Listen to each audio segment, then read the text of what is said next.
it.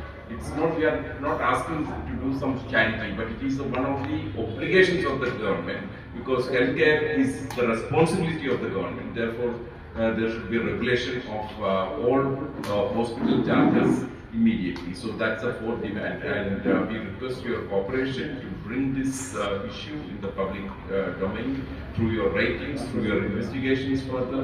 So thank you. Thank you once. ಇನ್ನೊಂದು ವಿಷಯ ಹೇಳೋದಿತ್ತು. ಈ ಒಂದು ಏನು ಜಾಥಾ ನಡೀತಿದೆ ಅದರಲ್ಲಿ ಒಂದು ಕಲಾ ಜಾಥಾ ಕೂಡ ಇದೆ.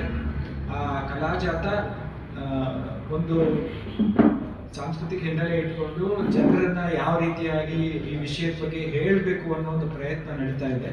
ಅದು 21 ಜಿಲ್ಲೆಗಳಲ್ಲಿ ಈ ಕಲಾ ತಂಡ ಹೋಗ್ತದೆ. ಅಲ್ಲಿ ಕೂಡ ಈ 4 ವಿಷಯಗಳು ಏನೇನು, ಒಂದು ಉಚಿತ ಔಷಧಿ ಸಿಗೋದ್ರ ಬಗ್ಗೆ, ಆಮೇಲೆ ಎರಡನೇದು ಖಾಸಗೀಕರಣ PPP ಅನ್ನ ವಿರೋಧಿಸುವಂತಹದ್ದು, ಆಮೇಲೆ ಮೂರನೇದು ಆರೋಗ್ಯ ಹಕ್ಕಿನ ಕಾಯ್ದೆಯನ್ನ ತರುವುದು, ಆಮೇಲೆ ಐದನೇದು ಖಾಸಗಿ ಆಸ್ಪತ್ರೆ ವಲಯಗಳಲ್ಲಿ ಬೆಲೆಯನ್ನ ನಿಯಂತ್ರಿಸಬೇಕು ಅನ್ನೋದನ್ನ. ಈ 4 ವಿಷಯಗಳನ್ನ ಇಟ್ಕೊಂಡು ಕಲಾ ಜಾಥಾ 21 ಜಿಲ್ಲೆಗಳಲ್ಲಿ ಅದು ತಂಡ ಹೋಗ್ತಾ ಇದೆ.